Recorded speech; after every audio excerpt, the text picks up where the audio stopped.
Hello, everybody. I'm Jim Deedlow, WJOB AM 1230 and 104.7 FM. We are located here. Our radio stations and our media company are located here in the Purdue Northwest Commercialization Center, right along Indianapolis Boulevard in Hammond, Indiana. Quite the movement has started here along Indianapolis Boulevard. I say on my radio show in the morning, of course, I own these radio stations in this media company also and host a morning show. I tell everybody that ultimately this area that is now covered with huge trucks going by, as you will be able to see if you're on Facebook Live or Twitter watching us, is ultimately going to be known as Silicon Boulevard. It may take a little while, but it starts right here in the Purdue Northwest Commercialization Center. And it actually starts right here with this guy to my left. His name is Mont Handley. Mont is the executive director of the Commercialization Center. How you doing, Mont? Very good. Thanks, Jim. We have we've done some work here. You guys are watching 1 Million Cups things on the video here. People have been coming to them for a while. We have a number of young entrepreneurs and other folks that have gotten involved here and involved with the university. We're using those resources also. Mont is going to give us a short description of what the Purdue Northwest Commercialization Center is and what it's supposed to be doing. And then we're going to talk. He went to a conference with the Kauffman Foundation, and we're going to go right into that. And then we'll actually have a little short discussion. Commercialization Center. It's here. University has invested a bunch of money. What's supposed to happen here? What's supposed to happen here is we're supposed to help people commercialize their new innovations, new inventions, and specifically those that have a manufacturing element to them. So we, in the state of Indiana, have a third of our GDP focused on manufacturing. Recent trends for the last 10, 15 years have shown a lot of companies that moved overseas 30 years ago to take advantage of lower cost wages are now moving back to the United States. They're called reshorers. They're bringing those, manufacturing facilities back to the United States because they can actually lower their cost even more than being overseas in low labor markets. With automation, robotics, industrial robotics, we can actually compete in the world market. What's so important about those manufacturing jobs, whether they're done by humans or whether they're done by robots, is that those manufacturing jobs create an additional 3.7 more jobs outside in the supply chain. And these are good jobs. They're mining jobs. They're trucking jobs. These are jobs that will help people, have a livable wage. So as we help companies learn to manufacture their products, whether they're new innovations or existing manufacturers who need to automate even old legacy equipment, we're helping preserve those supply chain jobs in our economy. If we continue to let manufacturing exist overseas, in Asia, in Latin America, the only jobs on the supply chain are low-wage service jobs.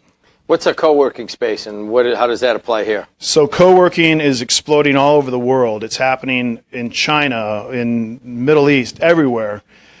What's happening is, since 1996, more jobs have been created in companies with less than 9 employees than any other time in history. 66% of all jobs created since 1996 are in companies of less than 9 people. Those are entrepreneurial ventures.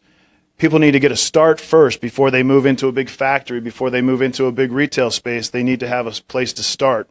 And so we've created a co-working space just like every city around the United States has created co-working space so people can have a low-cost place to start their business.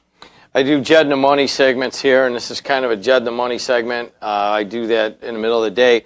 It's also in conjunction with the Kauffman Foundation and 1 Million Cups. We bring in entrepreneurs and folks and not-for-profits and other businesses.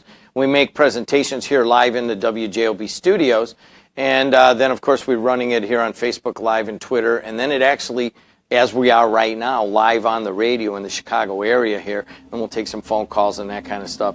So we've started 1 Million Cups in conjunction with the Kauffman Foundation. So you just went to a Kauffman Foundation conference. Give us Lead Organizers Conference in Kansas City. Great hospitality, unbelievable hospitality. When we joined, I think we were chapter 100, and that was just a little more than a year ago. Now there's 140 chapters. They believe they're going to have 500 chapters by the end of 2018. So in a little more than a year and a half, they're going to have 500 chapters. And these are chapters from everywhere. Small town America. There's several chapters from large cities.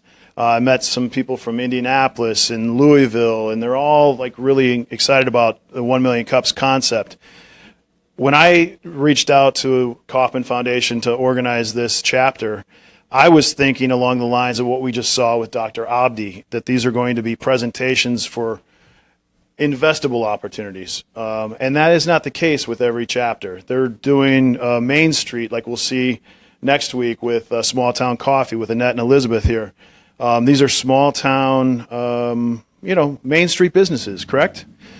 So it's across the spectrum of business that we want to like hear from, and also nonprofits and even like festivals. I'd love to see the Pierogi Fest. I'd love to see a 5K come and present and tell us what they're doing. We're one of the few 1 Million Cups, and quite frankly, maybe the only show of this kind of in the area in Northwest Indiana. What kind of feedback did you get from the Kauffman Foundation about using media to promote these kinds of businesses? Well, I can tell you it's a novel idea. I mean, they're doing basically what we started out doing, having 30, 40, 50 people show up in the co-working space and having a meeting. And just those 30 or 40 people were there to sort of spread the word. Now, some of your videos that you've shown from 1 Million Cups have 3,000 views. These people, and we don't even know the number of people listening on the radio. Last week when I was actually driving to Midway, you guys were doing 1 Million Cups here last week. I didn't realize the reach. I listened to you all the way to Midway. I had no idea that was that far.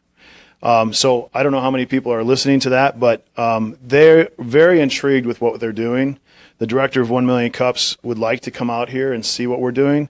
And, we're spilling out into the, outside of the studio. It's called here. the green room. The green room. I told them that we're kind of like growing. We're spilling outside the studio. We don't have enough room, and that we'd like to maybe look at going into another room, maybe having a live audience for Facebook Live. And it could be a great facility, a nice community facility for other organizations you work with. So, does anybody have any questions or any comments there? You know what? I think since we've been here so long today, we'll just close it down right now. I want to thank the sponsors. You got some sponsors yeah, you want to say? Definitely, I want to thank Nana's SweetsBakery.com for the delicious bakery products she brings every week. And I also want to thank the Coffee Cabin for the delicious coffee. And we look forward to next week with Small Town Coffee Roasters. Is that correct? Small Town Coffee Roasters. And they will be bringing the coffee next week.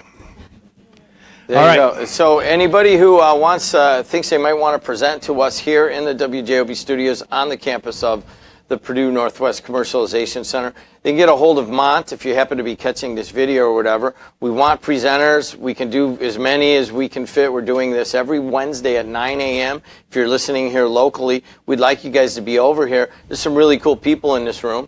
And that's how good things start, is when good people start talking to each other. Mont, your email so that people could get a hold of you if they wanted to get in. Sure. handleym@pnw.edu.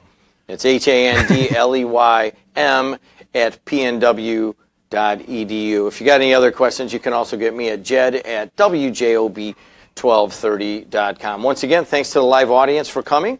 And we will close down our Facebook Live and Twitter right now.